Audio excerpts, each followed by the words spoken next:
आप सबका Alok Singh YouTube channel पर स्वागत है। आज हम जो टॉपिक है वो है ऊतक। तो टिश्यूज़ के बारे में बताएंगे। तो सबसे पहले आता है कि जो कोशिका होती है, कोशिका का समूह जो मिलकर वो टिश्यूज़ जो है ऊतक का निर्माण करता है, और ऊतक मिलकर जो है अंग का निर्माण करते हैं।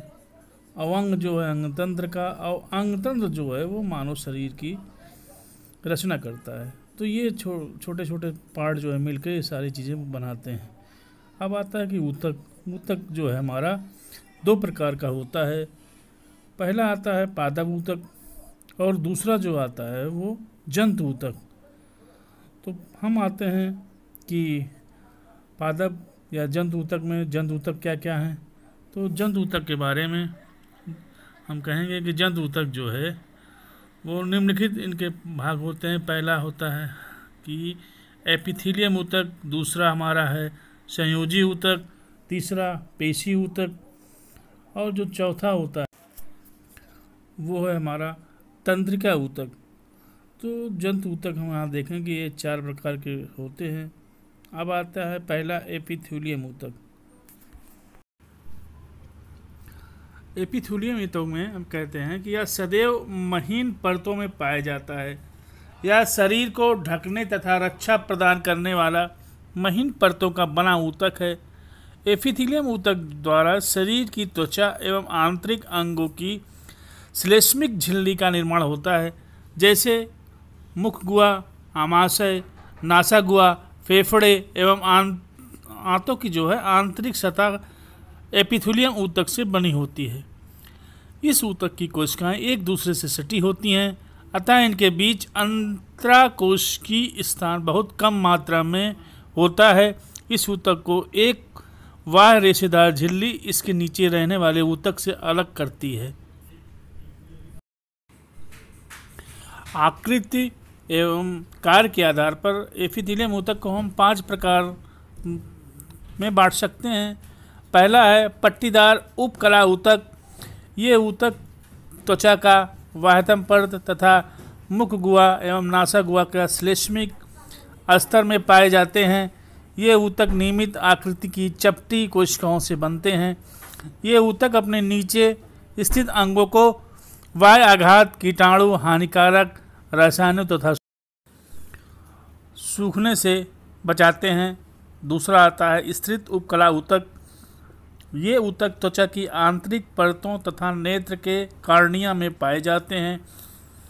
इन ऊतकों का निर्माण एक समान अथवा असमान प्रकार की कोशिकाओं को अनेक परतों से होता है। अगला पॉइंट आता है घनाभ उपकला ऊतक।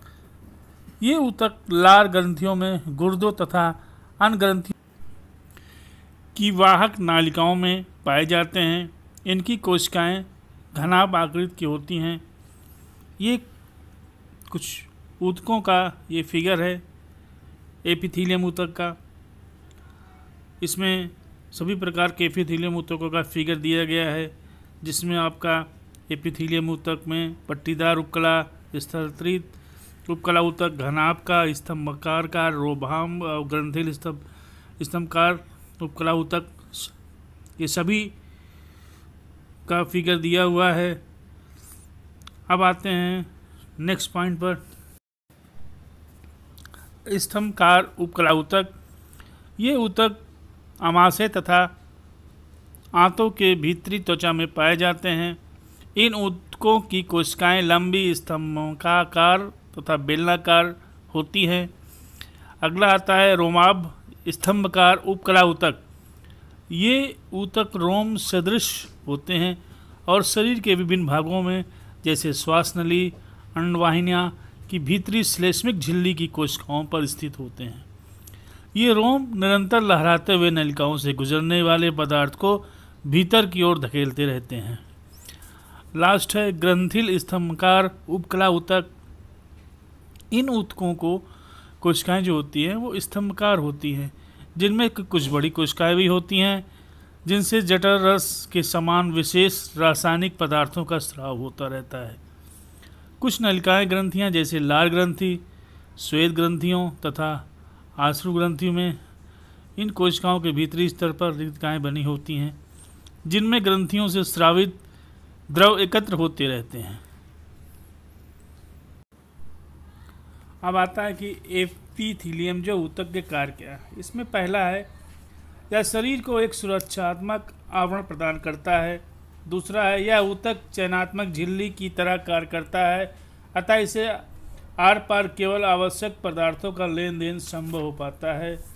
अब अगला जो तीसरा है, ये अलग अलग अंगों के लिए इसका कार्यात्मक महत्व भी अलग अलग होता है। जैसे ये श्वसन अंगों में गैसी विनिमय का तथा आहारनाल में पोषक पदार्थों का तथा जल के अवशोषण कार्य करते हैं। चौथा पॉइंट है, यह ऊतक जो है एक संवेदांग की तरह कार्य करता है। लास्ट पॉइंट पांचवा, ये कई खोखले अंगों में यह ऊतक श्लेष्मक का स्राव करता है। अब आता है इसमें दूसरा पॉइंट, वो आता है आपका संयोजी ऊतक। अब आता है कि संयोजी ऊतक जो है, ये ऊतक शरीर के विभिन्न ऊतकों को जोड़ने का कार्य करते हैं। ये कोशिका जो संख्या में कम और आपस में कम जुड़ी होती हैं एवं अंतराकोश की मैट्रिक्स में धसी होती हैं। मैट्रिक्स जेली की तरह ये सघन, तरल या कठोर हो सकता है। संयोजी ऊतक भी जो है कई प्रकार का होता है, जैसे रक्त या रुधिर में, अस्थि में, स्नायु एवं कंडरा में, उपास्थि में, अंतराली संयोजी ऊतक या वसा ऊतक, इन सभी जो है संयोजी ऊतक पाया जाता है। अब पहला आता है इसमें रुधिर।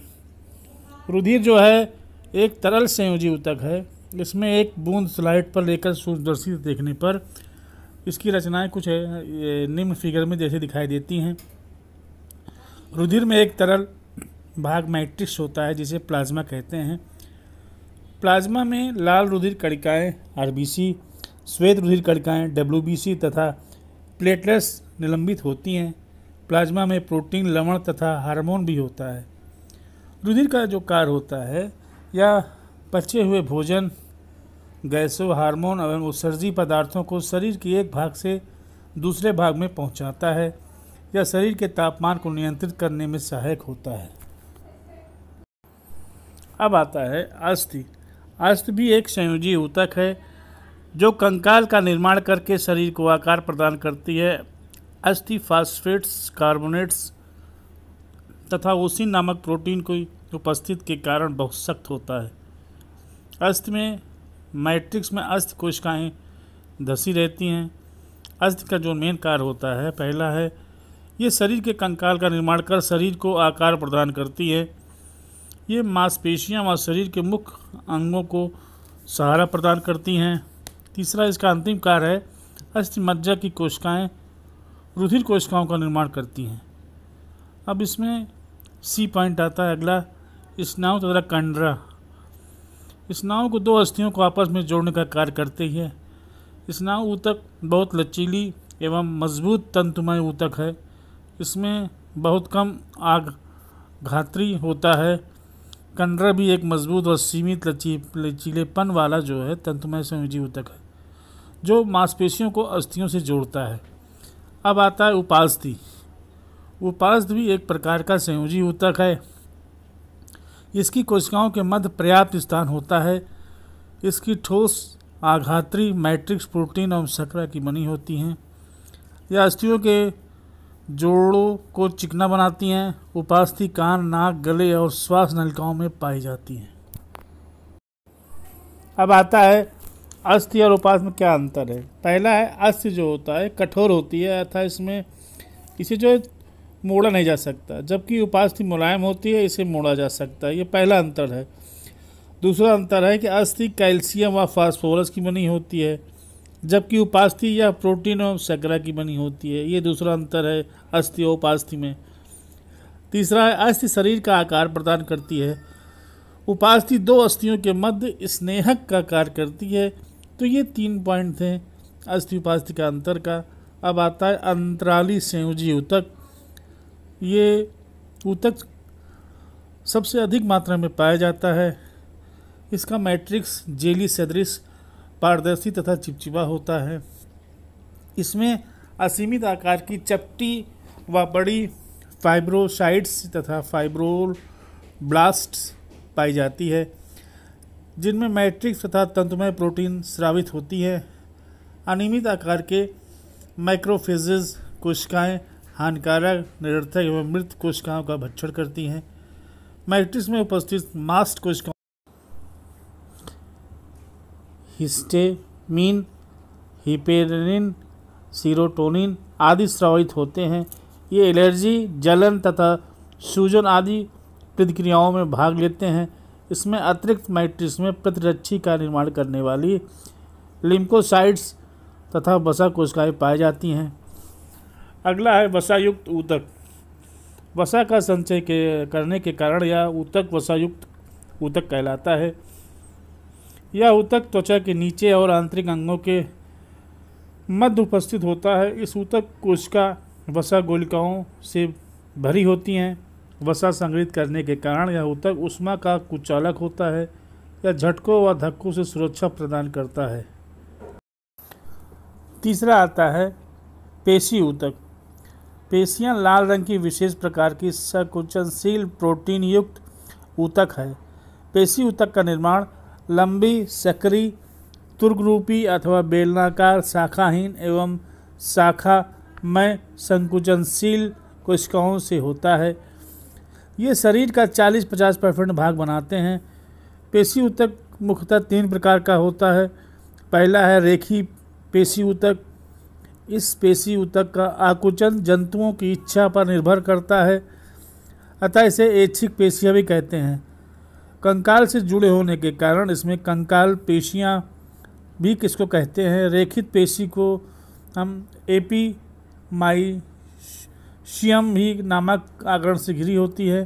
प्रत्येक रेखी पेशी में अनेक समांतर पेशी तंतु के बंडल होते हैं। पेशी तंतु के कारण बंडल संयोजी ऊतक के आचरण एंडोमाइशियम तथा पेशी माइशियम से घिरा होता है। पेशी के दोनों सिरों पर स्थित जो है कंडराएं पेशी को अस्थियों से जोड़ती हैं। इन पेशियों पर हल्के व गहरे धारियां जो होती हैं। अब दूसरा आता है इसमें अनैच्छिक या अरेखित पेशियां।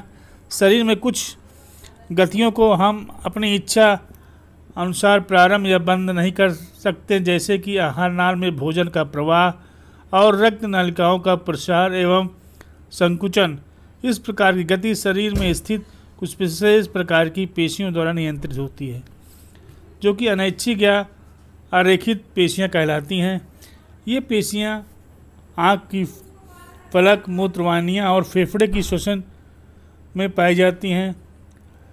चिकनी या अनैच्छिक पेशियां एक केंद्रकी एवं लंबी होती हैं। इसका आखिरी सिरा नुकीला होता है। इस पेशियों पर गहरे व हल्के रंग की धारियां नहीं होती, इसलिए इस पेशी को चिकनी या अरेखित पेशी कहते हैं। यानी कि अनैच्छिक होती हैं और रेखित पेशियां ऐच्छिक होती हैं, वो अपनी इच्छा अनुसार होती हैं। अब दूसरा आता है हृदय पेशी, या इसे हम कहते हैं, ये पेशियां हृदय में पाई जाती हैं, जो कि जीवन भर लयबद्ध होकर प्रसार एवं संकुचन करती रहती हैं। हृदय पेशियां तंतु छोटे, मोटे, बेलनाकार तथा शाखामय होते हैं। पेशियां तंतु में गहरे एवं हल्के रंग की पट्टियां पाई जाती हैं। इन पेशी तंतु की शाखाएं एक दूसरे तथा अंतराल ग्रंथियों के कारण जुड़ी हुई, सटी हुई दिखाई देती हैं। हृदय पेशी तंतु अनैच्छिक होती है। ये आपकी इच्छा के अनुसार नहीं चलती कि जब चाहें हृदय पेशी को बंद कर लें, जब चाहें हम इसको स्टार्ट कर दें। रेखित पेशियां आपकी इच्छा अनुसार होती हैं, जबकि अरेखित पेशियां अनैच्छिक होती हैं। ये आपकी इच्छा अनुसार नहीं चलती, जैसे आँख की पलक कर जमना, फेफड़ों में श्वसन का चलना, ये सब, तो ये आपकी अनैच्छिक होती हैं। तीसरा हृदय पेशी भी वो आपकी इच्छा अनुसार नहीं चलती। तो हमने अभी बताया कि पेशी जो होता है 3 प्रकार का होता है, रेखित, अरेखित, हृदय पेशियाँ। ये तीनों बहुत इम्पोर्टेंट हैं परीक्षा की दृष्टि से। अब आता है पेशी ऊतक के कुछ कार्य हैं। वो कार्य क्या क्या है। पहला, कंकाल पेशी अपने सिकुड़ने व प्रसार के गुण के कारण शरीर को गति प्रदान करती है। इस कार्य में कंडराएं एवं स्नायु सहायता करती हैं। ये पहला कार्य है पेशी ऊतक का। दूसरा है पेशी कोशिकाएं अति क्रियाशील होती हैं, अतः इन पेशियों के संकुचन आदि से शरीर का तापमान संतुलित रहता है। तीसरा पॉइंट है कुछ पेशी कोशिकाओं के आंशिक संकुचन से बैठना, खड़े रहना जैसी शरीर की अवस्थाएं बनी रहती हैं। चौथा पॉइंट है अनैच्छिक जो पेशियों के द्वारा हृदय का धड़कन, सांस लेना आदि अत्यंत या महत्वपूर्ण कार्य संचालित जो होते हैं। पांचवा है विभिन्न मांसपेशियों द्वारा आँख किसी वस्तु को देखती है तथा पेशियों के नेत्र संयोजन का महत्वपूर्ण कार्य करती है। छठवां है ये ऐच्छिक पेशियों के द्वारा खेलना, दौड़ना, खाना आदि कार्यों को हम अपनी इच्छा के अनुसार कर सकते हैं। मांसपेशियों शरीर का एक आकार प्रदान करती है। शरीर का सधा हुआ तथा संतुलित रहना भी इन्हीं के कारण होता है। आठवां, थकान के बाद जो हम थक जाते हैं तो आराम के द्वारा मांसपेशियों में कार्य करने की नई शक्ति प्रदान होती है। अब कुछ रेखित, अरेखित व हृदय पेशी में अंतर पूछा जाता है। तो पहला अंतर है रेखित पेशियां जो होती हैं वो ऐच्छिक तथा थकने वाली होती हैं। अरेखित जो होती है वो ये अनैच्छिक तथा न थकने वाली पेशियां हैं। हृदय पेशियां अनैच्छिक तथा न थकने वाली भी होती हैं। दूसरा पॉइंट आता है कि गहरे व हल्के रंग की पट्टियां रेखित पेशियां में होती हैं। आरेखित पेशियों में गहरे व हल्के रंग की पट्टियाँ नहीं होती। हृदय पेशियों में गहरे तथा हल्के रंग की पट्टियाँ पाई जाती हैं।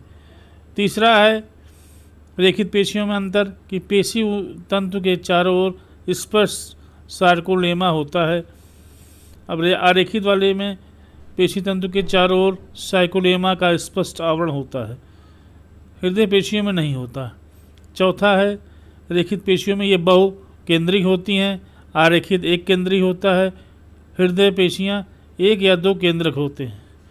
पांचवा पॉइंट आता है कि रेखित पेशियां तंतु में अनेक समानांतर तंतुक होते हैं जिसमें बीच बीच में पेशी द्रव भरा होता है। पेशी तंतुएं जो होती हैं आरेखित में समांतर पेशी तंतुक पाए जाते हैं। सार्कोप्लाज्म केंद्रक के चारों ओर पाया जाता है।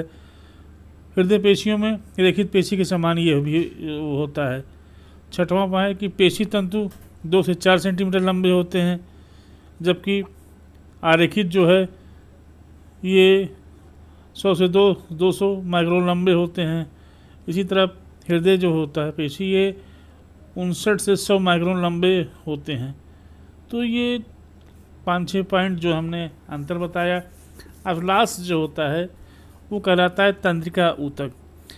तो कहीं कहीं ऊतकों में इसी को 5-6 पॉइंट में कर देते हैं, लेकिन मुख्य जो है कहीं कहीं कंकाल तंत्र या इस तरह के 4-5 पॉइंट बना के 5-6 प्रकार के ऊतक बना देते हैं जंतु ऊतक को। लेकिन जंतु ऊतक मुख्य 4 प्रकार से होते हैं। ये जो संयोजी ऊतक में कंकाल या पेशी ऊतक है, इनको कुछ किताबों में अलग करके कर देते हैं। वो 5-6 प्रकार के जंतु ऊतक बताते हैं, लेकिन मुख्य 4 प्रकार के ये पाए जाते हैं। इसमें चौथा है तंत्रिका कोशिका।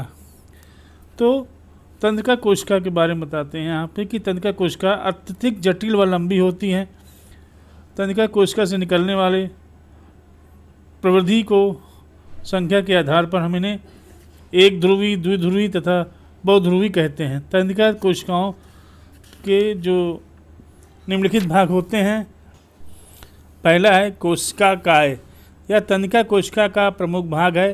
कोशिकाएं के कोशिका द्रव में महीन तंत्रिका तंतु, केंद्रक, माइटोकॉन्ड्रिया, गोल्जिकाएं, अंतःद्रवी जाइलिका तथा अनियमित आकार के बड़े बड़े निशल के कण पाए जाते हैं। दूसरा पार्ट, इसका बी पार्ट है कोशिका प्रवर्ध। इनमें 2 प्रकार के प्रवर्ध होते हैं। पहला वृक्षाभ। ये अपेक्षाकृत छोटे प्रवर्ध हैं जो सिरों को की ओर क्रमशः सक्रिय होते हैं और इनका कार्य उद्दीपन को ग्रहण करके कोशिकाएं तक ले जाता है।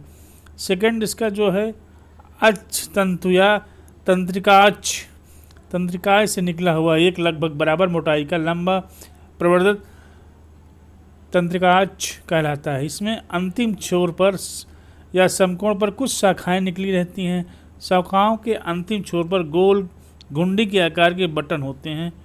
अब आता है तंत्रिकाज तथा अक्ष के तंतु के मध्य वसी पदार्थों का जो माइलिन या माइलिन होता होने पर ये मज्जावृत्त तथा वसी पदार्थ के अभाव में मज्जा रहित अक्ष तंतु कहते हैं। तंत्रिका छिद्र का निर्माण श्वान कोशिकाओं से होता है और स्थान स्थान पर अपने तंतु से चिपकी रहती है। इन स्थानों को हम रेवियर के नोड कहते हैं। अक्ष तंतु उद्दीपन को कोशिकाओं से दूर ले जाते हैं। इसके बाद आता है कि ये जंतु कोशिका था। अब आता है कि हमारा पादप कोशिका क्या होता है। अब आता है पादप ऊतक। ये दो प्रकार का होता है। ये पहला है विभोज्योतकी ऊतक, दूसरा है स्थायी ऊतक। विभोजित जो ऊतक और स्थायी ऊतक में विभोज्योतक जो ऊतक होता है वो शीर्ष और पार्श्व और अंतर्वेशी 3 भागों में बटा होता है। स्थायी में 2 होता है, सरल और जटिल ऊतक। सरल ऊतक भी जो होता है मृदु ऊतक, स्थूल ऊतक, दृढ़ ऊतक में बटा होता है 3 पार्ट में। जटिल जो है जाइलम और फ्लोएम में बटा होता है। तो इस प्रकार ये पादप ऊतक के भाग हैं। अब आइए इसके बारे में जानें। पादप ऊतक संरचना एवं कार्य के आधार पर ऊतक को 2 प्रकार में विभाजित किया गया है। पहला है विभोज्योतकी ऊतक। ये ऊतक पौधे के वर्धी भागों में पाए जाते हैं। इनमें कोशिका विभाजन की क्षमता होती है।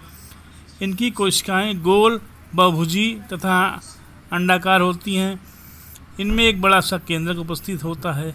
इस ऊतक द्वारा बनी कोशिकाएं प्रारंभ में विभोज्योतक की तरह होती हैं, लेकिन वैसे ये परिपक्व होते हैं। इनके गुणों में परिवर्तन होता है और ये एक दूसरे ऊतक के घटकों का रूप ले लेते हैं।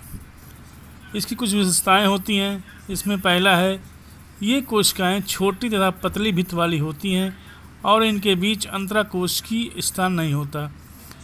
दूसरा इसका विशेषता है कि इनमें कोशिका द्रव घना होता है। तीसरा विशेषता है कि इन कोशिकाओं में केंद्रक अपेक्षाकृत बड़ा तथा धानियाँ कम छोटी या अनुपस्थित होती हैं। चौथा है ये सदैव विभाजन करके नए स्थायी ऊतक को विभिन्न प्रकार की कोशिकाएं बनाती हैं। अब आता है कि ये 3 प्रकार का होता है। पहला है शीर्ष विभोज्योतक। यह ऊतक तने तथा जड़ के सिरों पर पाया जाता है, जिसके विभाजन से जड़ और तने की लंबाई में वृद्धि होती है। दूसरा है पार्श्व विभोज्योतक। इसकी कोशिकाओं के विभाजन से तने व मूल की मोटाई में वृद्धि होता है। तीसरा है अंतर्वृष्ट विभोज्योतक। ये पत्तियों तथा वृंत व शाखाओं के पर्व के दोनों ओर उपस्थित होता है। इसके बाद आता है स्थायी ऊतक दूसरा। तो स्थायी ऊतक का निर्माण हम जो है विभोज्योतक ऊतक के रूपांतरण से होता है। इनमें कोशिकाएं जीवित या मृत होती हैं और इनमें समानता कोशिका विभाजन नहीं होता है। यह पादप के शरीर के आधार पर होता है, जिनमें अन्य सभी ऊतक समायोजित रहते हैं। अतः स्थायी ऊतक को हम पादप का आधारभूत तथा मूल ऊतक को भी कहते हैं। स्थायी ऊतक 2 प्रकार का होता है। पहला सरल ऊतक, दूसरा है जटिल ऊतक। अब हम जो है सरल ऊतक किसे कहते हैं। इन ऊतकों का निर्माण केवल एक ही प्रकार की कोशिकाओं से होता है। साधारणतः पौधों में निम्नलिखित 3 प्रकार के सरल ऊतक पाए जाते हैं। पहला है स्थूल कोण ऊतक, दूसरा है मृदु ऊतक, तीसरा है दृढ़ोतक ऊतक। तो पहला है स्थूल कोण ऊतक। ये कोशिकाएं मृदक कोशिकाओं से कुछ लंबी एवं जीवित होती हैं। इनके बीच में अंतराकोशिकीय स्थान नहीं होता है। अंतराकोशिकीय स्थानों में कोशिकाओं के कोने पर कोशिका भित्ति पर सेलुलोज की परत पाई जाती है, जिससे कोशिका दृढ़ व मोटी स्थूल दिखाई देती है। यह ऊतक पौधों का दृढ़ता व लचीलापन प्रदान करता है, जैसा इस फिगर में आपको दिया है। स्थूल कोण व ऊतक के कार्य जो होता है, पहला यह कोमल भागों को प्राथमिक यांत्रिक शक्ति तथा लचीलापन देता है। दूसरा, यदि इनमें हरित लवक होते हैं तो ये प्रकाश संश्लेषण द्वारा खाद्य पदार्थ बनाते हैं। तीसरा है सेलुलोज तथा पैक्टिन की उपस्थिति के कारण ये कोशिकाएं जल संचय करती हैं। दूसरा आता है मृद ऊतक। मृद ऊतक की कोशिकाएं सघन कोशिकाएं द्रव युक्त एवं सेलुलोज की बनी होती हैं। ये जीवित कोशिकाएं हैं जो पतली भित्ति युक्त गोलाकार व अंडाकार होती हैं। इन कोशिकाओं के समूह के मध्य अंतराकोशिकीय स्थान भी पाया जाता है। इनका मुख्य कार्य पौधों को सहारा देना है तथा भोजन भंडारण करना है। सामान्यतः मृद ऊतक के रूपांतरण निम्नलिखित उदाहरण महत्वपूर्ण हैं। इसमें कुछ फिगर बना है जिसका पहला आता है क्लोरेनकाइमा, दूसरा है एरेनकाइमा। जब क्लोरोनकाइमा किसे कहते हैं? जब मृदुकी कोशिकाओं में क्लोरोप्लास्ट अधिक संख्या में उपस्थित होते हैं तो यह ऊतक हरा दिखाई देता है और क्लोरोनकाइमा कहलाता है। यह ऊतक प्रकाश संश्लेषण का कार्य करता है। दूसरा है एरेनकाइमा। जलीय पौधों की मृद ऊतक कोशिकाओं के बीच वायु गुहिका होती है जो पौधों को तैरने में सहायता करती है। इस प्रकार के मृद ऊतक को एरेनकाइमा कहते हैं। मृद ऊतक का कार्य होता है पहला, इनमें हरित लवक उपस्थित होने के कारण ये प्रकाश संश्लेषण द्वारा खाद्य पदार्थों का निर्माण करते हैं। इनका मुख्य कार्य दूसरा है जल तथा खाद्य पदार्थों को संचित करना है। यह तीसरा पॉइंट जो होता है मांसल भागों में श्लेष्मक जल तथा रबर चीर एकत्रित करता है। चौथा पॉइंट इसका है जलीय पौधों में एरेनकाइमा में प्लवन तथा श्वसन में सहायता मिलती है। पांचवा है पानी तथा खाद्य के विशेषकर अनुप्रस्थ स्थानांतरण में सहायता करते हैं। अगला है स्फीत रहने के कारण ये कोमल भागों को यांत्रिक शक्ति देते हैं। सातवां है विभाजन की क्षमता लौटने पर ये द्वितीयक वृद्धि तथा घाव भरने के आदि के काम में ये आते हैं। अब तीसरा पॉइंट आता है इसका दृढ़ ऊतक। तो इस ऊतक की कोशिकाएं लंबी पतली मृत होती हैं और इनमें अंतरकोशिकीय स्थान नहीं होता है। इनकी भित्ति लिग्नन के एकत्र होने से स्थूलित मोटी हो जाती है। इसकी लंबाई 1 मिमी से 550 मिमी तक होती है। दृढ़ ऊतक की कोशिकाएं पौधे में बहुआयताकार से होती हैं। ये कुछ इसका फिगर आप देखिए। अब आता है दृढ़ ऊतक के क्या कार्य हैं। यह ऊतक पौधे के विभिन्न भागों जिनमें यह ऊतक पाया जाता है को दृढ़ यांत्रिक शक्ति प्रदान करता है। अब आता है कि स्थूल कोण ऊतक में, दृढ़ ऊतक में, मृद ऊतक में क्या क्या अंतर है। तो पहला पॉइंट है इसकी कोशिकाएं समूह में होती हैं तथा कोणों पर मोटी होती हैं। दृढ़ ऊतक में ये कोशिकाएं जो होती हैं ये मोटी व मृत होती हैं। मृद ऊतक में इसकी कोशिकाएं जो हैं पतली भित्त वाली व सजी होती हैं। पहला अंतर था। दूसरा अंतर है कि स्थूल कोण ऊतक में इनमें बहुत कम अंतरकोशिकीय स्थान होते हैं। दृढ़ ऊतक में कोशिकाओं के मध्य अंतराकोशिकीय नहीं रहते हैं और मृद ऊतक में कोशिकाओं के मध्य अंतराकोशिकीय जो है स्थान होता है। अब तीसरा पॉइंट आता है स्थूल कोण में अंतर। यह अंतर की सहायता व लचीलापन प्रदान करता है। ये दृढ़ ऊतक जो होता है यह पौधों को मजबूती प्रदान करता है। मृद ऊतक जो है पौधों की सहायता प्रदान करता है और भोजन का भंडारण करता है। और अगला आता है जटिल ऊतक। इस ऊतक में एक से अधिक प्रकार की कोशिकाएं होती हैं जो मिलकर एक इकाई की भांति कार्य करती हैं। समान ऊतक दारू या जाइलम और फ्लोएम इसी प्रकार के ऊतक हैं। जाइलम तथा फ्लोएम परस्पर मिलकर समान बंडल बनाते हैं। अब आता है पहला दारू या जाइलम। इसके अंतर्गत निम्न 4 प्रकार की विशेष संरचना होती है। पहला है वाहिकाएँ। वाहिकाएँ जो हैं इसमें 2 सिरों पर नुकीली निर्जीव लंबी तथा नलिकाकार होती हैं। लिग्निन का जो जमाव होने के कारण इन कोशिकाओं को भित्ति जो है मोटी होती है।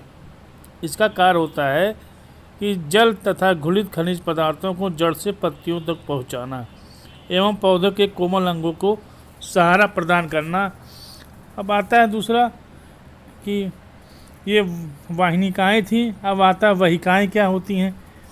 ये एक के ऊपर एक स्थित बेलनाकार नलिकाएँ हैं जो अनुप्रस्थ भित्तियों के नष्ट होने पर जड़ से लेकर पत्तियों तक लंबी नलिकाओं का रूप ले लेती हैं।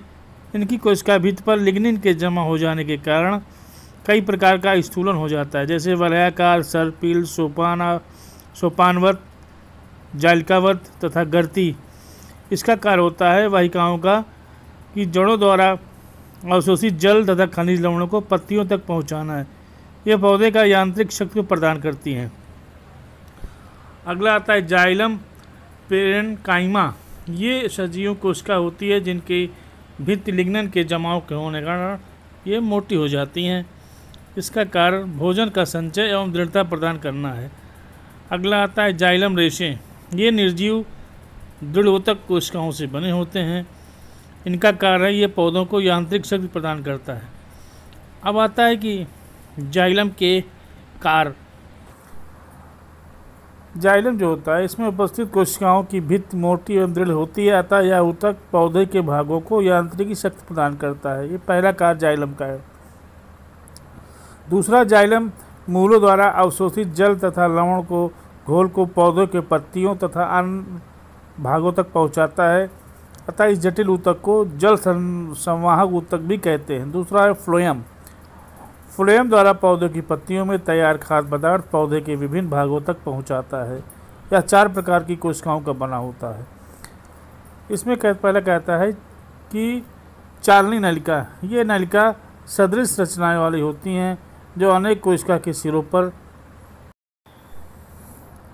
जुड़ जाने से बनती हैं। इन पर स्थान स्थान पर छोटे छोटे छिद्र युक्त चालनी पट्टिका होती हैं। इन छिद्रों में होकर खाद्य पदार्थ एक कोशिका से दूसरी कोशिका में जाती है। दूसरा है सहकोशिकाएं। ये चालनी नलिका के पार्श्व में स्थित लंबी मृदुतक कोशिकाओं होती हैं। ये चालनी नलिकाओं द्वारा भोजन के संवहन से सहायता प्रदान करती हैं। इनका केंद्रक परिपक्व चालनी नलिकाओं की क्रियाओं का नियंत्रण तथा नियमन करता है। थर्ड पॉइंट है फ्लोएम मृदुतक।